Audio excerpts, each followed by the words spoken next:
What's going on, YouTube? Welcome to episode 57 of the U.S.S. Enterprise D tutorial. I'm Zero Elite, and I just want to thank you very much for tuning in today's episode. If you haven't, please don't forget to hit that like and subscribe button and helping me in supporting the channel. I can't thank you enough for that. And today we have about a 17-minute video. We're going to be picking up some loose odds and ends on the outside of the ship. And then we're going to be moving in to the interior and starting our work on the Battlebridge, which will be actually a lot of fun because we're going to be starting to get more and more into our interior, and I'm really looking forward to getting in a little bit of that. Now, one thing you can see that I'm working on right now is I'm just trying to strengthen up the very middle line of our backbone here. So this gray line, we're just going to continue this straight on until that line that separates the neck from the saucer is completed. Just like that. I might actually continue this middle line right up here and keep that indentation. So it's just going to be a process of removing the half slabs and moving them down by one.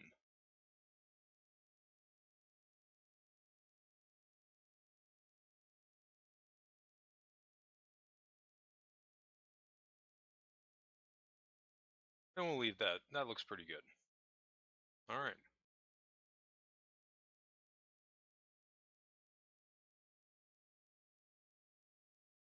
Now what we're going to work on is just a little bit of detailing on the outside of the ship. Now, directly behind the, and I want to rewind this just a little bit so you can get proportions right. So this is going to be built off of our second ramp here, or second cut down from the entrance to the shuttle bay. And on the Enterprise D, there's kind of like there's a blue triangle going to the left and a blue triangle going to the right.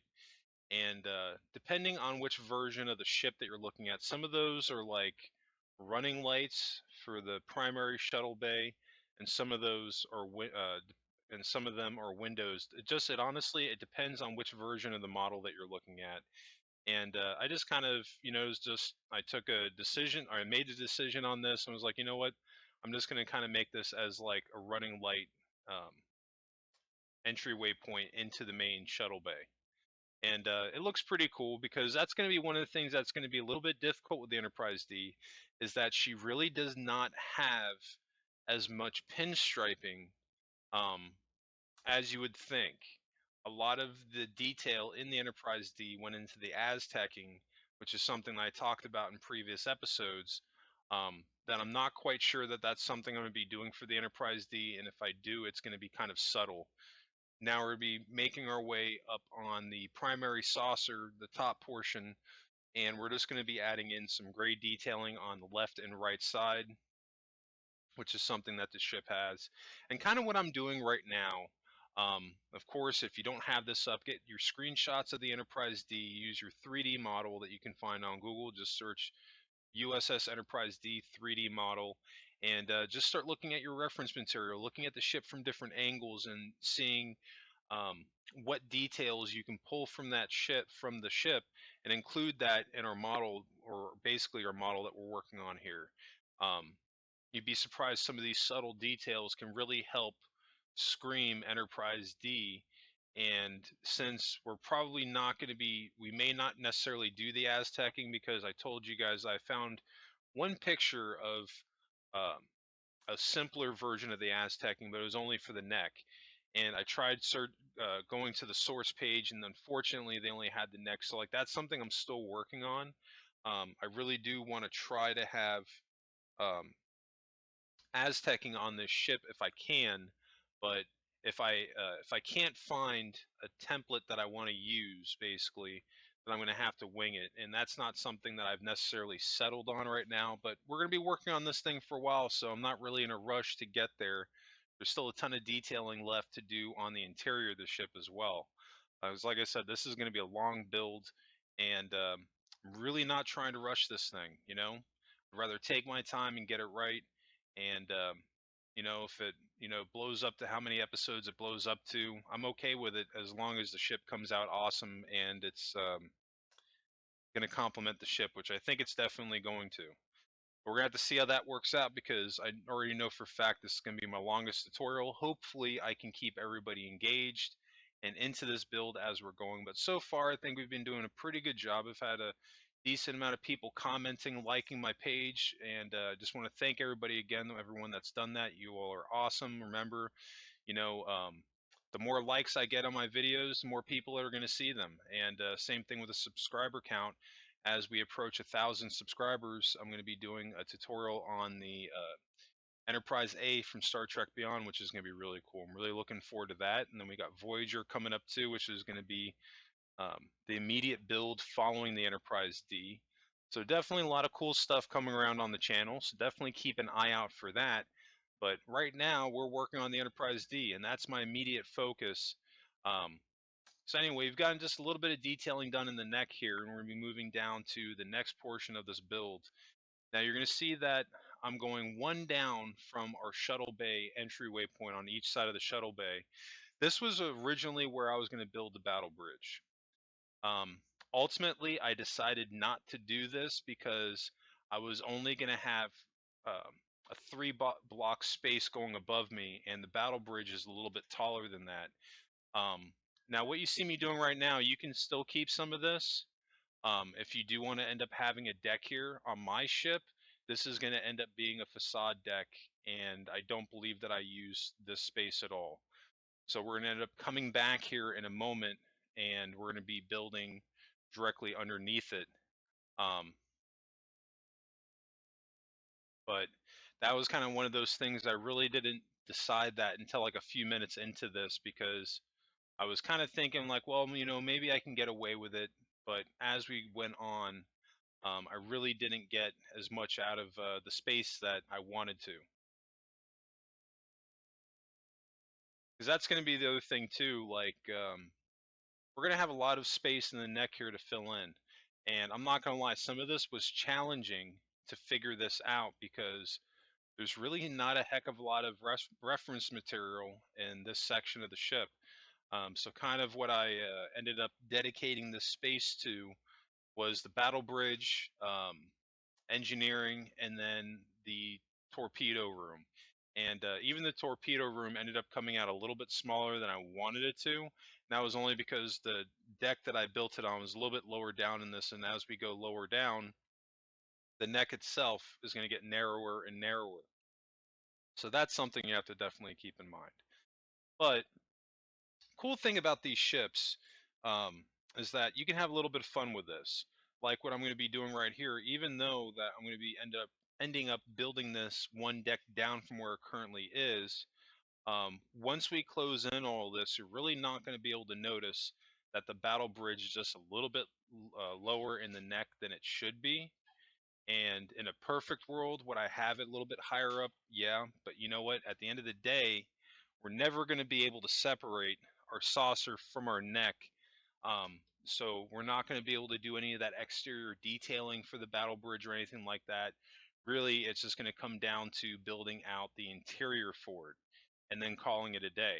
My point is that once we close off the walls and things that we don't want people to see, you'd never know this. And unless I called it out, unless you're really paying attention, you may not necessarily catch up on it either. Is that you can even see here, I even went a block down because I was thinking like, well, I'm going to have a step down when we go in here, and that will give me an extra block. But I just ultimately decided that the space that I have, it's just not going to work. Now, the template that I'm working on right now, we are going to use this. And what I'm doing right now, I don't have it up on the screen. I'm not sure if I end up pulling it up on tomorrow's capture or Thursdays, but on one of the episodes, I am going to have a screenshot up of the battle bridge, and we're going to be using that as a reference. And we're going to try to get it as close as we possibly can. But one thing with the battle bridge that I noticed, it is actually kind of different as far as the shape of the room compared to the regular bridge. It kind of, the back end of it has an oval, but then as you go towards the front, it kind of goes in a V pattern. So that was something I never even noticed on Next Generation. And this straight block here in the middle, we're going to get rid of some of this access. We don't need to delete all of it, just enough here for what we're going to build. And of course, you want to make sure that you're being mindful of what you're deleting here and not deleting any of those blocks there on the side.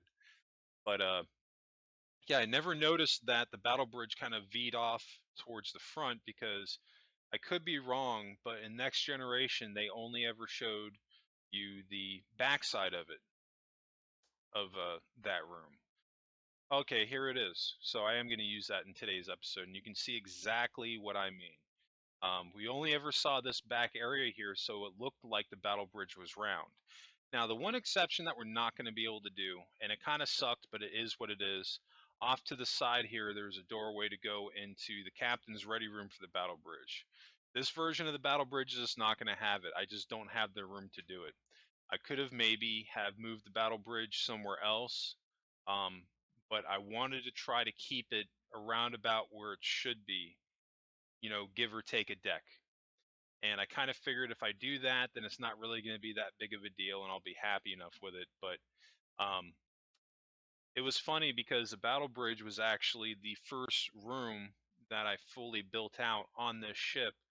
And I don't know why, but I just kind of got excited when I realized that I was going to be able to build this room because I always thought the Battle Bridge was a cool idea on the Enterprise. It made a ton of sense, and it looks different. I could be wrong, but I'm pretty sure that they used the Constitution Enterprise A bridge set that they ended up redressing for other bridges. I know that they used the Stargazer um, as a mock, that they redressed it, and I think there were a couple other ships on Next Gen that they did it too. And you can even see it on the back side here. That's the bridge from the original Enterprise refit, and they just redressed the front of it. Now, I could be wrong, but I'm pretty sure that they probably didn't even end up putting the walls here. We only just saw the backside, and they just redressed the sides here to kind of just make that work together. But it was definitely a clever way to do that. I'm not going to lie though either.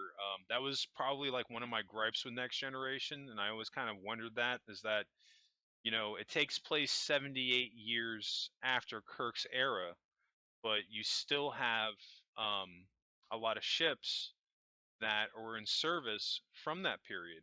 And I kind of look at it like modern day naval ships. How many ships do you see in service that are still 78 years old? I think like usually like around the 50-year mark, they kind of retire them out and they bring a new ship into service. And I imagine they probably do the same thing in Starfleet. But the reality of it is, and probably the real reason why they did it this way was because of budget reasons, and they had those sets available to them, and it was cheaper to redress them, or it's cheaper just to take the U.S.S. Excelsior and do a slightly new paint job on it and give it a different registration.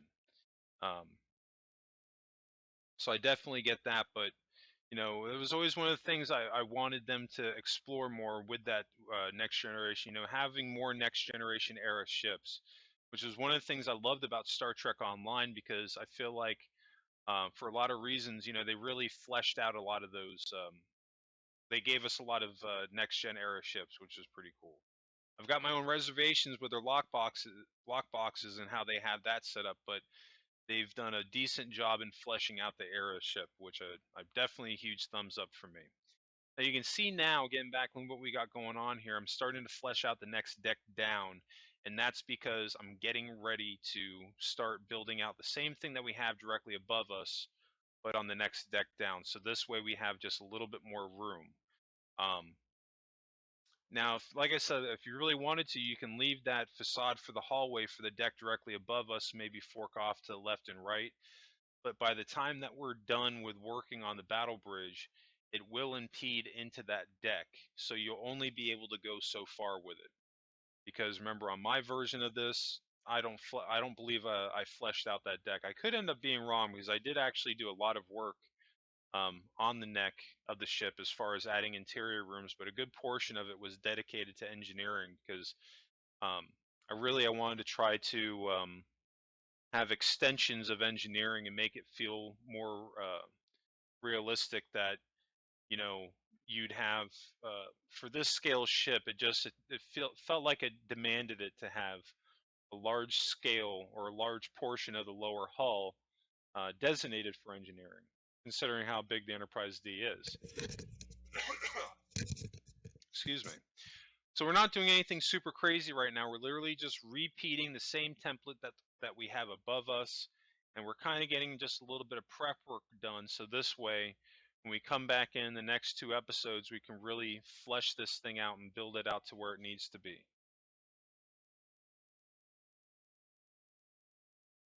But we're going to be building this thing right along the wall here, which is fine. We have just enough room to do what we need to do. But unfortunately, we won't have enough room to build that ready room for the Battlebridge.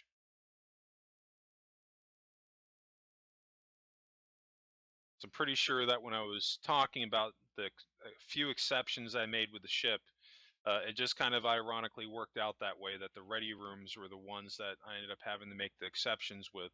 Now, if I made the Enterprise D a little bit bigger when I originally built it, um, I wouldn't have ran into that problem. But then scale would have been a problem because I would have been running out of render distance for the size of the ship, because she's so big right now that the only time that you can even see the full from the entire ship is looking at it from the side. If you go, or from the back, if you go towards the front of the ship, you can't see the whole ship. That's how big it is. So that was definitely a huge factor in why I made the decision to build it the scale that I did. And it's just one of those things. Make a decision and run with it. That's the cool thing about these builds, is that you can have fun. You can play with it and make it a little bit smaller, because even the scale of my ship, there's only going to be so much of the ship that we're going to be able to flesh out, and then a lot of the leftover areas, we're just going to have to get creative with it and do some research online and try to figure out some of the extra rooms that were on the show. Like, for example, the aquarium, that was something that they had concepts of, but that they never really fleshed out, or the mall that's inside the ship. It's really getting creative in those areas and being willing to do research into the ship to find these things. Because otherwise, you're going to be left with a ton of dead space, or you're going to be filling up sections of the ship that's not staying true to it. You could even probably say that about my ship with like the engineering section when we get into it, but all things considered, I think she's going to look really good. And I'm really looking forward to getting into that so you guys can see some of the things I've been working on. We're just now getting into it at episode 57, and I've had a lot of this stuff done for a while now. And I've had a few people ask me, when are we going to get an interior? And it sucks. I wish I had more of an answer for them. Oh, this is something I do want to talk about. You can see I'm getting rid of some of this outer wall, and this was because you guys may or may not remember that when we went back, we added in another layer. I never went in and deleted that. Now, my hallway is literally one block off, because somewhere either, well, no, it's not actually one block off. It's too wide in the very center, so that's why it's looking like it's wider on one side than on the other. But on this side here, we replaced the blocks because there's an extra layer on the outside. Um, but man, 17 minutes kind of just flew by. Anyway, I think that is going to wrap us up today. You got a little bit of prep work done leading us into tomorrow, but this week we are going to wrap up the bridge. But I think the bridge is probably going to take up the majority of our build for this week, and then we'll be moving on into other sections of the ship. So anyway, I think that's going to wrap it up for me, and I just want to thank you all again for tuning in today's episode. And don't forget, you can always catch my new Minecraft builds dropping Tuesdays through Thursdays. And if you have any questions about today's build, or you just want to say hey, or give me a suggestion for a future video, be sure to drop a comment below. And as always, what did you make today in Minecraft? Let me know in the comments section. All right, I'll catch you all later. Have a great